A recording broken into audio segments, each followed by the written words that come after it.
자, 이번에는 2단원 전류, 전압, 저항 요 세 가지에 대해서 알아봅시다. 그래서 이제 오매 법칙이 나오고 처음 배우는 개념들도 좀 많이 나오기 때문에 선생님이랑 한번 잘 같이 알아봅시다. 자, 첫 번째 나오는 게 전류예요. 전류.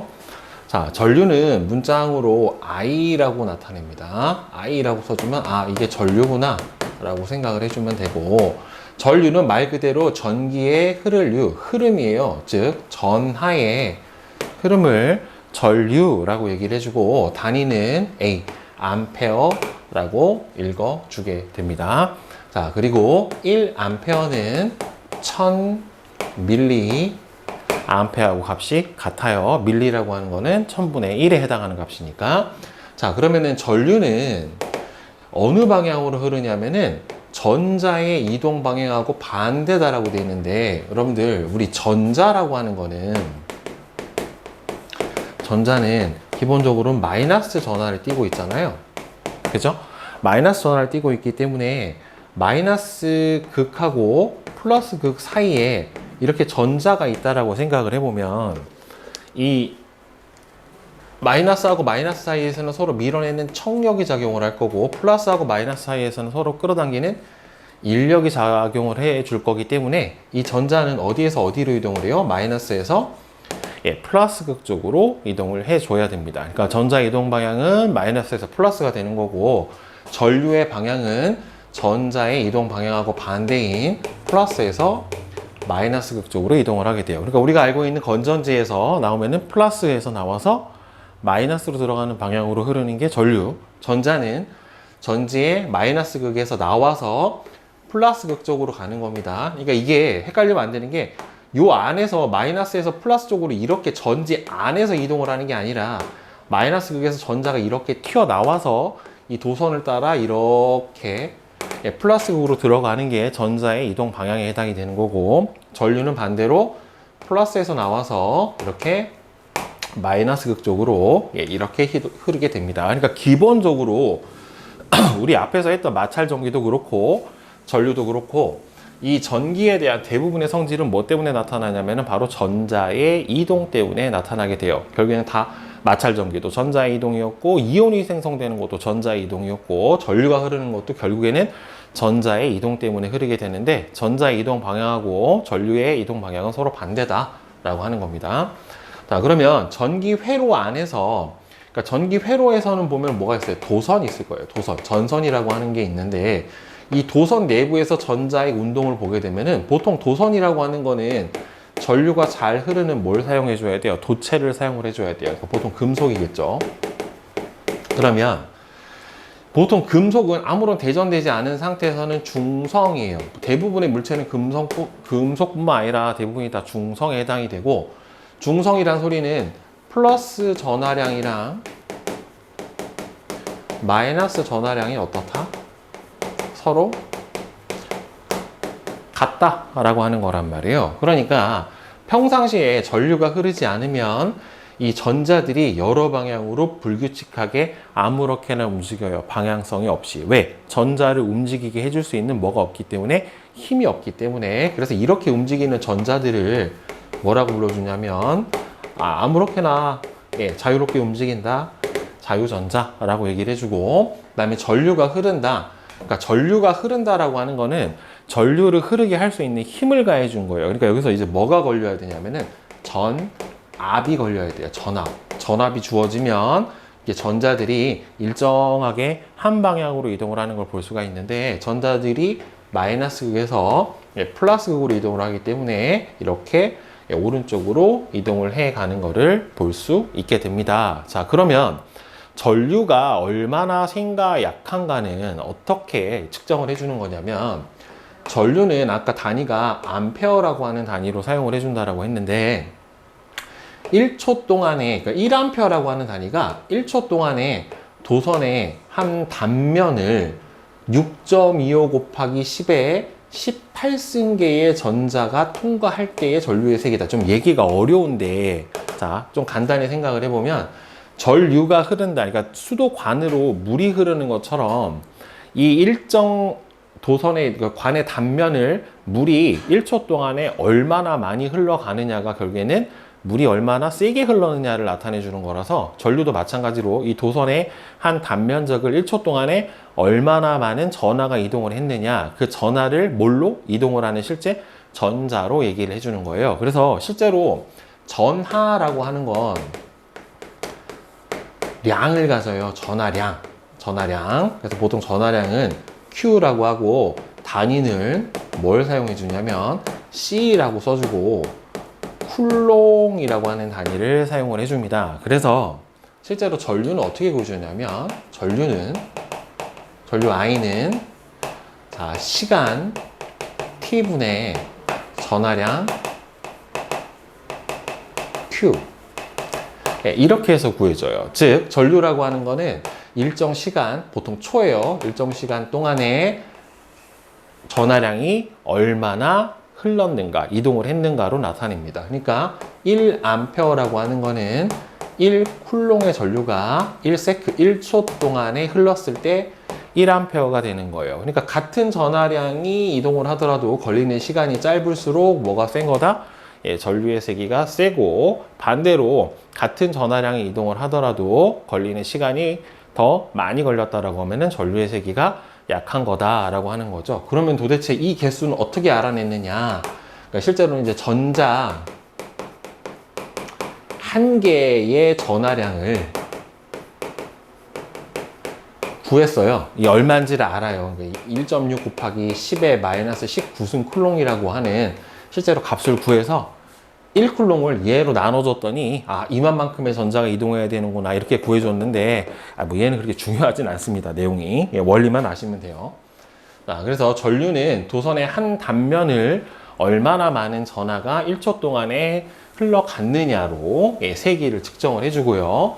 전압은 전기 회로에서 도선에서 전류를 흐르게 할 수 있는 능력 또는 힘 또는 세기, 요거를 바로 전압이라고 해요. 그래서 전압은 V라고 나타내주면, V라고 써 있으면은 전압이에요. 소문자 V는 속력인데 이건 대문자 V죠. 그래서 이건 전압의 단위는 볼티지, 볼트라고 하는 거를 사용을 해줍니다. 그러니까 전압이 크면은 어떻게 돼요? 같은 도선에서도 더 센 전류가 흐를 수 있게 되는 거예요. 그래서 보통 비교를 어떻게 해주냐면 물의 흐름이랑 전기 회로를 비교를 해줘요.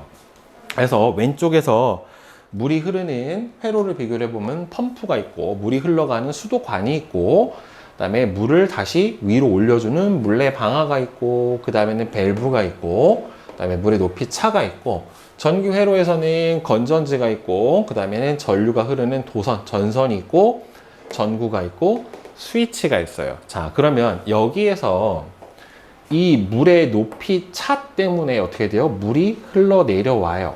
물이 흘러내려와서 물레방아를 돌리고 그러면은 이 높은 데서 물이 어떻게 됐습니까? 내려왔죠. 이 내려온 물을 뭘 통해서? 펌프를 통해서 다시 위로 올려줘요. 그래야 높이 올라간 물이 어떻게 됩니까? 다시 내려와서 물레방아를 돌릴 수가 있게 되는 거죠. 그리고 이 물의 높이 차이가 크면 클수록 결국에는 어떻게 됩니까? 낙하를 많이 하게 되니까 속도가 빨라질 거고 그러면은 결국에는 여기 물레방아를 더 빨리 돌릴 수 있다란 말이에요.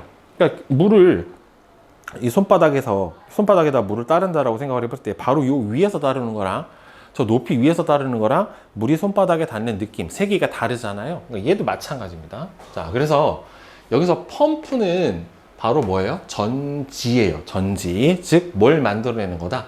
수압, 높이 차이를 만들어내는 거예요. 그러니까 펌프는 건전지처럼 수압차, 즉, 물의 높이 차, 전위 차, 전기의 압력 차를 만들어내는 거고요. 밸브는 스위치에 대응이 되고, 물의 높이 차이가 바로 전압이에요. 이 전압이 세면 전류가 세지는 것처럼 마찬가지로 물도 어떻게 돼요? 이 높이 차가 커지면 수압이 세진다란 말이에요. 물의 흐름은 전류에 해당이 되는 거고 물레방아는 전구, 즉 얘는 물의 흐름을 방해하는 거예요. 그러니까 전구도 결국에는 전류가 흐르는 거 일종의 방해를 해주는 거나 마찬가지인데 요 이제 다음에서 배울 얘는 뭐라고 하냐면 저항이라고 합니다. 저항. 전기의 흐름을 방해하던가 또는 전류의 흐름을 방해하던가. 그 다음에 수도관은 도선에 해당이 돼서 물의 흐름이랑 이 회로에서의 전기의 흐름을 서로 이렇게 대응을 시켜서 비교를 많이 해주게 됩니다. 자, 그러면 이게 전류가 얼마나 센지, 전압이 얼마나 센지를 측정을 해주는 도구가 바로 뭐냐면 이 전압계 전류계다라고 하는 거예요. 자, 그러면 이 전류의 세기와 전압의 크기를 측정하는 도구가 전류계 전압계인데 둘이 성질이 조금 달라요. 그리고 연결하는 방법도 조금 다릅니다. 자, 그래서 전류계나 전압계를 보면은 왼쪽 끝에 0부터 시작을 해서 오른쪽으로 눈금이 움직일수록 어떻게 돼요? 값이 커지는 거예요. 네, 그렇게 측정을 해주는 거고, 일단 전류계는 전기 회로 안에 뭐로 연결해줘요? 직렬 상태로 연결해 줍니다. 그러니까 직렬로 연결해 준다라는 건 뭐냐면 여기 전류계에 보면은 플러스 단자가 있고 마이너스 단자가 있고 건전지도 뭐가 있어요? 플러스 단자가 있고 마이너스 단자가 이렇게 존재를 한다란 말이에요. 그래서 회로에서 연장, 그러니까 회로가 이렇게 있으면은 전선 요 사이에 중간에 이렇게 끊어지지 않고 요 사이에다가 연결을 해주면은 이걸 뭐라고 불러준다? 직렬 연결이라고 불러줘요. 그러니까 여기서 집게를 원래대로 하면 이렇게 연결을 했을 텐데 이 부분을 잠깐 떼고 요 사이에다가 이런 식으로 전류계를 연결을 해주는 겁니다. 회로 중간에 그냥 뭔가 끼어들지 않고 뭔가 장치 없이 그냥 중간에 딱 껴놓는 거, 이게 직렬에 해당이 돼요. 대신에 주의할 사항은 전지의 플러스 극하고 그다음에 전류계의 플러스 단자하고 그다음에 전지의 마이너스 극하고 전류계의 마이너스 단자하고 서로 같게 연결해 줘야 돼요. 플러스 단자는 전지의 플러스 극에, 마이너스 단자는 전지의 마이너스 극 쪽에다가 연결해 줘야 됩니다. 그렇지 않으면 눈금이 어떻게 되냐면 반대로 돌아가 버려요. 그 다음에 전압계는요, 전기 회로에 병렬로 연결해요. 그러니까 병렬이라고 하는 거는 어떻게 연결해 주는 거냐면, 아까는 회로가 전선이 이렇게 있으면 요 사이에다가 중간에 끼워 넣으면 이게 뭐라고 했습니까? 직렬이라고 했잖아요. 그렇죠? 그러니까 이게 끼워 넣는 게 아니라 어떻게 했냐면 중간에 선을 하나 빼요. 이렇게 선을 하나 빼서 여기 이렇게 옆으로 하나 더 추가시켜서 연결해 주는 거를 병렬 연결이다 라고 해줍니다. 근데 얘도 마찬가지로 플러스 극하고 플러스 단자, 마이너스 극하고 마이너스 단자를 이렇게 연결을 해줘야 돼요. 그리고 이거 뒤에서 나중에 다시 설명을 해주긴 할 건데, 전류계는 참고로 이 안에도 저항이 있어요. 내부 저항이 거의 없어요. 거의 0이고, 전압계 같은 경우에는 이 내부 저항이 매우 커요. 거의 무한대에 가까울 정도로 큽니다. 그래서 이 저항값 때문에 바로 이 전류계는 직렬로 연결을 해주고 그 다음에 전압계는 병렬로 연결을 해주게 되는 거예요. 그러니까 이거는 뒤에서 선생님이 저항을 설명을 하면서 다시 한번 왜 얘는 직렬로, 전류계는, 전압계는 병렬로 연결하는지 알려드릴게요. 그리고 보면은 여기에 눈금 값이 다르게 나타났거든요. 보면은 눈금이 하나는 50mA, 그다음에 하나는 그다음에 거가 500mA, 그다음에는 5A 이런 식으로 써 있고, 이 전압계도 마찬가지로 얼마가 써 있어요.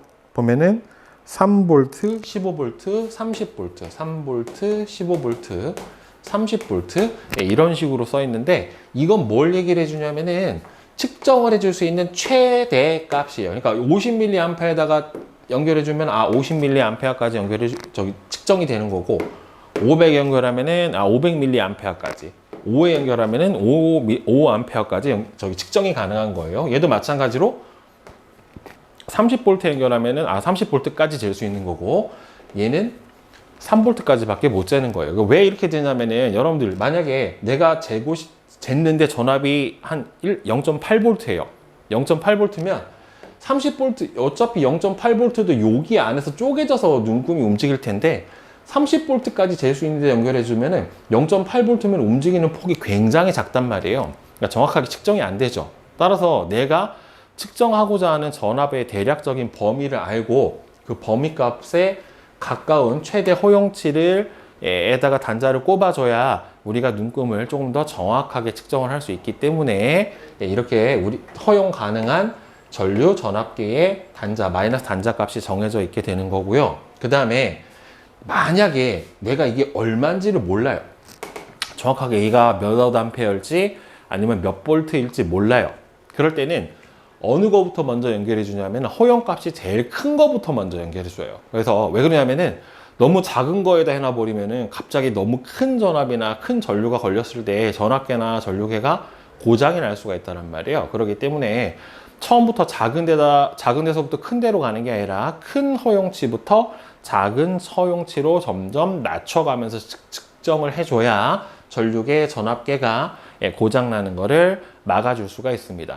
그래서 여기서는 주의할 게 플러스하고 마이너스 단자를 바꾸면 안 된다라는 거. 그 다음에 모르는 값을 측정을 해줄 때는 허용치가 큰 단자부터 연결해 준다라는 거. 그 다음에는 전류계는 직렬로 연결해주고 전압계는 병렬로 회로에 연결을 해줘야 된다라는 거를 꼭 기억을 하고 있어야 돼요. 그래서 밑에 전류계 눈금 읽는 방법, 전기 회로에 연결된 마이너스 단자에 해당하는 눈금부터 읽어줘요. 만약에 여기가 지금 눈금이 3에도가 있고 300mA에도가 있고 30mA에도가 있단 말이에요. 그러니까 만약에 얘가 지금 어디 연결되어 있어요? 5A 연결되어 있으면은 어디 읽어줘야 돼요? 아, 여기가 최대값이니까 3이구나. 3A구나. 만약에 300mA에다 500mA에다 연결해놨으면은 요 두 번째인 어디? 300mA다. 그 다음에 만약에 단자가 50mA에다가 연결해놨으면은 최대 허용이 될 수 있는 게 50인데 여기 와 있으면은 30mA구나. 네, 이런 식으로 최대 허용치 단자 값에 있는 눈금으로 확인을 해 주시면 정확하게 측정이 가능한 거고, 약간 애매한 눈금은 어림을 해서 여러분들 값을 측정을 해 주시면 됩니다. 자, 그럼 개념 쏙쏙 보면, 자, 전자의 이동 방향은 어디에서 어디예요? 마이너스에서 플러스로 가야 되니까 마이너스에서 플러스로 가는 A. 전류의 방향은 플러스에서 마이너스로 가야 되는 거니까 어디입니까? 바로 B. 이렇게 돼야 되겠네요. 그 다음에 2번. 오른쪽 그림은 도선 속에서 전자들이 운동하는 모습을 나타냈는데, 즉 일정한 방향으로 왼쪽에서 오른쪽으로 이동을 하고 있죠. 근데 전자는 어디에서? 마이너스에서 플러스로 가기 때문에 지금 전자가 일정하게 이동하고 있다는 전류가 흐르는 거고, 따라서 A가 마이너스, B가 플러스 쪽이 되겠죠. A는 마이너스, B는 플러스. 자, 그 다음에 3번. 자, 여기서 펌프는 뭐에 해당이 된다? 높이 차를 만들어내는 전지에 해당이 되고요. 물은 전류, 물레방아는 여기서 뭐에 해당이 됩니까? 전구. 그러니까 여기는 뭐라고 생각해 주면 되면 저항이에요, 저항. 물의 높이 차는 전압. 그러니까 물의 높이 차는 결국에 뭐를 나타내냐면 수압이에요, 수압. 물의 압력, 이게 바로 뭐가 된다? 전압이 되는 겁니다. 자, 그다음에 4번은 전류계는 전기 회로에 뭘로 연결해 준다? 전기 회로에 전류계는 직렬. 전류계와 전압계의 플러스 단자는 전지의 플러스 극 쪽에, 마이너스는 마이너스 극 쪽에. 값을 예상할 수 없는 전류를 측정을 해줄 때는 무조건 허용치가 어떻게 된다? 큰 걸로. 전류계의 마이너스 단자 중에서 전류값이 가장 큰 거부터 먼저 연결을 해줍니다. 자, 5번 봅시다. 단자가 어디예요? 500mA죠. 그러니까 눈금 어디 읽어줘야 돼요? 중간. 그래서 얼마예요? 400mA죠. 근데 물어본 건 뭐예요? 암페어로 물어봤죠. 그쵸? 근데 아까 선생님이 1A가 1000mA라고 얘기를 했기 때문에 0.4A. 그 다음에 전압계는 15V 연결되어 있으니까 여기서 두 번째, 그러니까 20과 30의 사이가 25고, 그 다음에 5, 10, 15 중간에 있으니까 얼마가 되겠어요? 어림에서 12.5V. 네, 이렇게 측정을 해주시면 됩니다. 자, 이제 앞에서 전류를 했고 전압을 했습니다. 자, 그래서 이제 전압과 전류의 관계를 알아보기 위해서 이제 세 번째 전기의 성질 중에 하나인 전기 저항 값을 봅시다. 자, 전압은 V라는 문자항으로 나타냈고, 그죠? 전류는 I라고 하는 문자항으로 나타냈어요. 전기 저항은 R, 레지스턴스의 앞자예요. 그러니까 저항하다의 맨 앞 글자를 따서 R이라고 나타내 주는데, 전기 회로에서 전류가 흐르는 것을 얼마나 방해하는가를 나타내는 게 바로 전기 저항이에요. 전기 저항이 없는 물질은 이 세상에 하나밖에 없어요. 거의 다 전기 저항을 갖고 있어요. 그리고 그게 전기 저항이 얼만가 하는 것도 이제 물질의 특성 중에 하나에 해당이 되는데, 단위는 뭘 쓰냐면 옴. 요거 원래 이제 로마 알파벳으로 오메가라고 하는 건데, 옴이라고 이렇게 써주고 옴이라고 읽어줍니다. 자, 그러면 1옴이다 라고 하는 거는 이거예요. 1볼트의 전압을 1옴에 걸어주면 1암페어의 전류가 흐르게 할 수 있는 저항값을 바로 1옴이라고 얘기를 해주고요. 물질의 종류에 따라 이 전기 저항값은 다 달라요. 그러니까 전기 저항이 작으면 전류가 잘 흐르는 도체고, 전기 저항이 아주 크면 전류가 잘 흐르지 않는 부도체 또는 절연체에 해당이 되는 거예요. 그러니까 결국에는 전기가 흐르는 거는 뭐 때문에 흐른다고 그랬습니까? 자유전자, 그러니까 전자 때문에 흐르는데, 도체들 같은 경우에는 뭐가 많은 거고? 자유전자가 많은 거고, 부도체 같은 경우에는 자유전자가 거의 없다. 그러니까 전자들이 자유롭게 움직일 수 있는 게 거의 없다라고 보시면 되겠죠. 그렇죠? 그래서 그럼 이 전기 저항이 왜 생기느냐? 결국에는 전기 저항이 생기는 거는 전류의 흐름에 방해가 받는 거니까, 결국에는 전자의 이동이 방해를 얼마나 받느냐가 결국에는 전기 저항이 생기게 되는 원인이에요. 즉, 전류가 흐를 때 이 전자들이 이동을 하면서 중간중간에 있는, 정확하게는 원자핵이에요. 원자핵. 이 원자핵과 충돌하고, 이 충돌 정도가 많으면 뭐가 되는 겁니까? 바로 저항이 큰 거고, 충돌 정도가 적으면 저항이 어떻게 되는 거예요? 작은 거예요. 알겠죠? 그리고 아까 잠깐 설명했지만 이 저항값은 1옴이라고 하는 저항값은 1볼트의 전압을 1옴에 걸었을 때 전류의 세기가 얼마가 된다? 1암페어가 된다라고 1암페어의 전류를 흐르게 할 수 있는 저항값을 1옴이라고 정했죠. 그래서 요 세 값을 관계로 요 밑에서 옴의 법칙이라고 해서 정리가 나옵니다. 선생님이 조금 이따 다시 설명해 줄게요. 그러면 이 전기 저항을 고정시키지 않고 변화를 줄 수가 있는데, 이 전기 저항은 어떤 것 때문에 결국에는 변하게 되고 어떤 것 때문에 크기가 결정이 되느냐 하면은, 일단 첫 번째는 가장 큰 영향을 주는 거는 물질의 종류예요. 뭘로 만들어졌느냐가 제일 큰 영향이거든요. 그래서 물질마다 원자의 배열 상태와 자유전자의 수가 달라요. 그래서 원자핵과 전자가 충돌하는 정도 자체가 다 다르기 때문에 전기 저항이 달라져요. 참고로 물질마다 가지는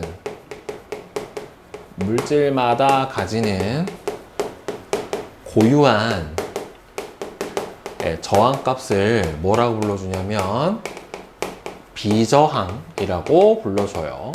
요거는 고등학교 때 다시 정확하게 배웁니다.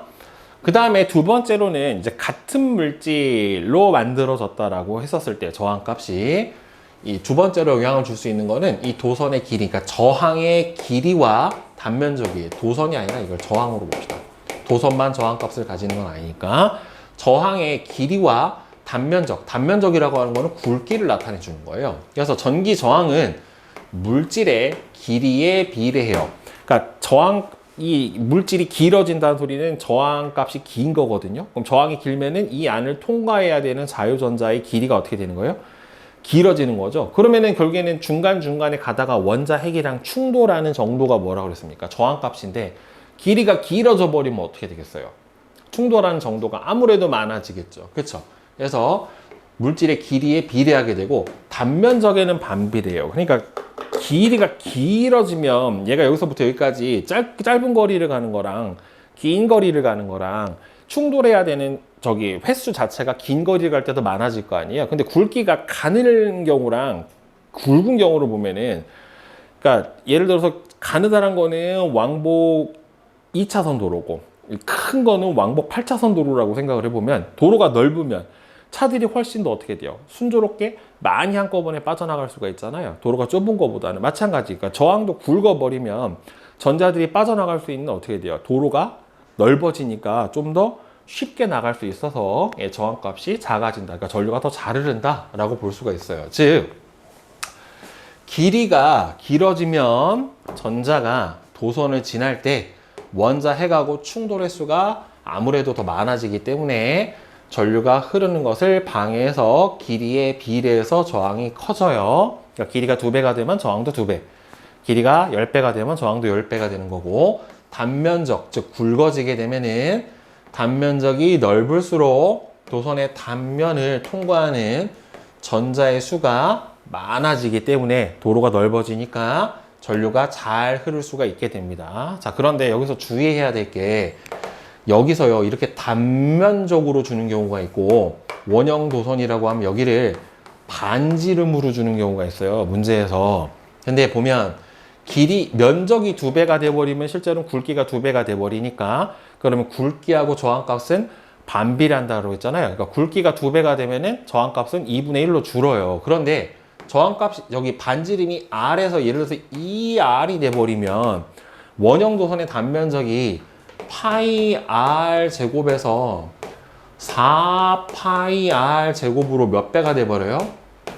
4배가 돼버린다란 말이에요. 그러니까 결국에 반지름이 2배가 되면은 면적은 4배가 돼버리니까 저항값은 어떻게 돼요? 4분의 1로 줄어들게 돼요. 그쵸? 그러니까 단면적이 2배 되는 건 어떻게 돼요? 저항값이 2분의 1로 줄지만 반지름이 2배가 되는 거는 4분의 1로 줄어야 돼요. 굵기가 4배가 돼버리는 거기 때문에. 그러니까 길이가, 단면적이 n배 되면 저항값은 n분의 1배가 되지만 반지름이 n배가 돼버리면 저항값은 어떻게 된다? n제곱분의 1배로 줄어들게 되니까 이게 면적으로 나온 건지 반지름으로 나온 건지를 확인을 잘 해주셔야 됩니다. 문제에 따라서. 그래서 틀리는 경우 많아요, 여러분들. 자, 그러면 우리 요 3가지를 한꺼번에 다 묶어놓은 법칙, 바로 뭐냐면 옴의 법칙이라고 합니다. 전류의 세기와 전압과 저항, 요 3개 사이의 관계를 정리해 놓은 식에 해당이 돼요. 전류의 세기는 전압에 비례해요. 여러분들, 비례하려면 등호를 기준으로 양쪽 면에 있으면 서로 어떻게 돼요? 비례해요. 왜? 얘가 커지면은 같아지려면 오른쪽도 커져야 되는 거잖아요. 그렇죠? 그러니까 A하고 B가 같으면 A가 커지면 B도 똑같이 커져야 되니까 등호를 기준으로 해서 어떻게 돼요? 서로 맞은편에 있으면 이건 비례 관계에 해당이 되는 거예요. 반비례 관계는 이거예요. 자, A하고 B는 어떻게 돼요? 서로 등호에 서로 대응되는 점에 있죠. 그러면은 등호를 서로 넘어서 있으니까 A가 커지면 B도 커집니다. 그죠? 자, 이 상태에서 A가 커지면 C도 커져요. 그러니까 A하고 B는 비례, A하고 C도 비례해요. 그죠? 그런데 여기서 B하고 C는 A가 어떻게 돼요? 고정이 돼 있죠. A가 고정이 돼 있는데 B가 커지면 어떻게 돼요? C는 작아져야 돼요. 그래야 원래 값하고 똑같아지는 거니까. 그럼 C가 커지면 어떻게 돼야 돼요? B는 작아져야 된다는 말이에요. 그렇죠? 그러니까 등호에서 같은 편에 있으면 서로 무슨 관계? 반비례 관계. 그 다음에 이렇게 등호를 서로 넘어가서 있으면 무슨 관계? 비례 관계. 이렇게 보면 되거든요. 그래서 전류의 세기는 전압에 비례한대요. 그러면 전류가 전압하고 비례하니까 V하고 I는 서로 등호를 두고 서로 반대편에 있어야 되는 거고, 그 다음에 전류가 저항에 반비례한다고 했으니까 줄이 어떻게 돼야 돼요? 예, 같은 편에 있어야 되겠죠. 그렇죠? 그래서 V는 I, R이라고 하는 식이, 즉 전압은 전류와 저항의 곱과 같다. 전압 단위 볼트, 전류 단위 암페어, 저항 단위 옴. 네, 이렇게 정의가 되는 게 바로 무슨 법칙이다?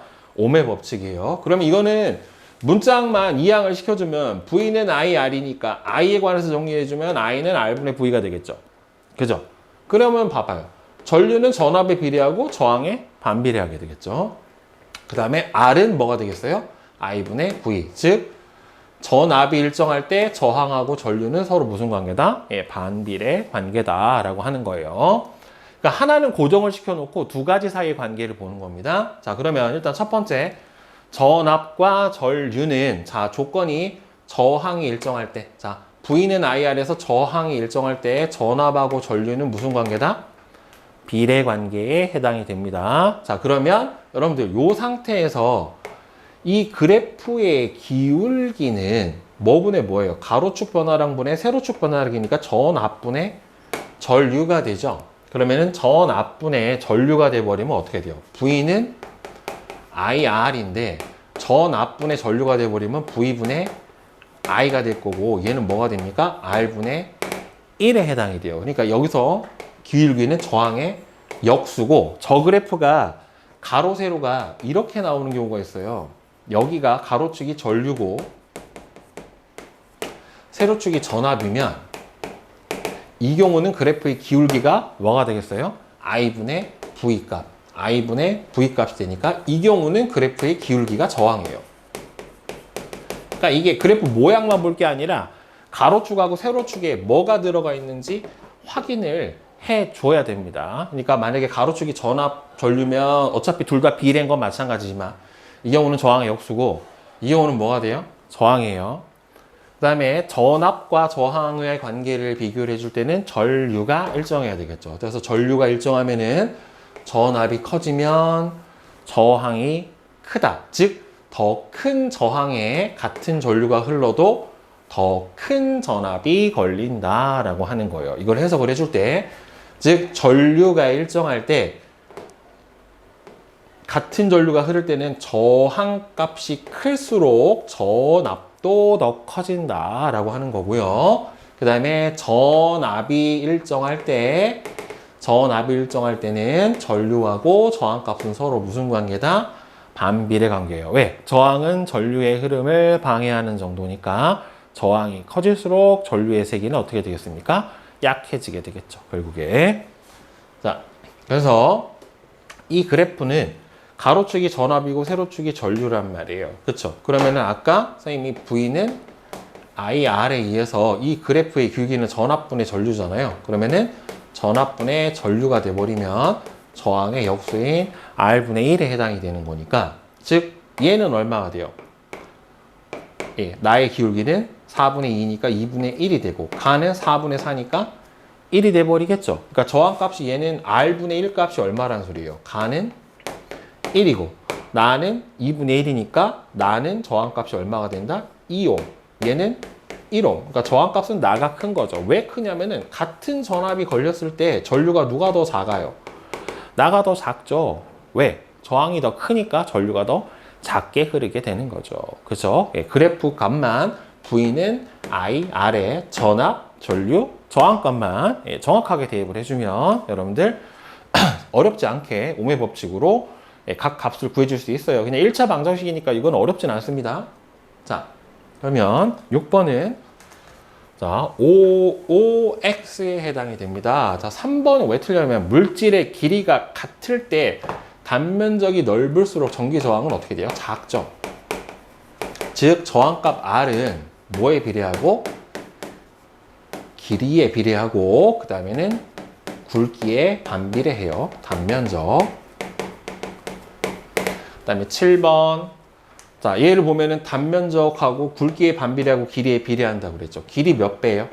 그러니까 얘는 보면은 단면적분의 굵기가 1분의 1이고 얘는 단면적분의 길이가 3분의 2에 해당이 되니까 결국에는 몇 대 몇입니까? 1대 3분의 2니까 둘이 몇 대 몇? 3대 2의 저항값을 가지게 되겠네요. 따라서 B의 저항은 A의 몇 배예요? 3분의 2배에 해당이 되겠죠. 그죠? 자, 그 다음에 저거 A하고 B하고 잘 봐야 돼요. A의 저항이 B의 몇 배냐라고 이렇게 거꾸로 쓰는 흑우들 있으면 안 돼요. 자, 그 다음에 8번. 오른쪽 그림은 전압이 1.5V인 전지의 저항이 155민 전구를 연결한 회로를 나타냈다. 자, 여기에 흐르는 전류의 세기가 몇 밀리암페어냐라고 물어봤잖아요. 그러면 V는 IR, 단위가 전압, 암페어, 옴이에요.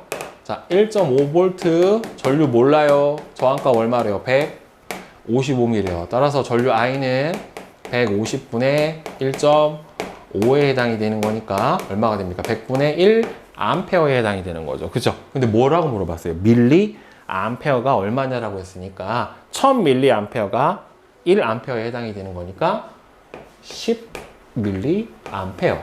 네, 이렇게 되겠네요. 일단 9번. 오른쪽 그림은 전지의 저항이 100옴인 전구를 연결을 한 회로를 나타냈는데 이때 전류계 직렬로 연결되어 있죠. 100mA, 즉 몇 암페어래요? 0.1 암페어만큼이 흐르고 있대요. 그럼 여기 전압이 얼마일 거냐라고 물어봤잖아요. 그럼 옴의 법칙으로 보여주는 거죠. V는 IR. 자, V를 모르는데 0.1 암페어가 100옴에 걸렸으니까 얼마입니까? 10V. 그죠? 자, 그 다음에 10번. 오른쪽 그림은 어떤 저항에 걸어준 전압에 따른 전류의 세기를 나타냈대요. 자, 30V 전압에 6A 전류가 흘렀답니다.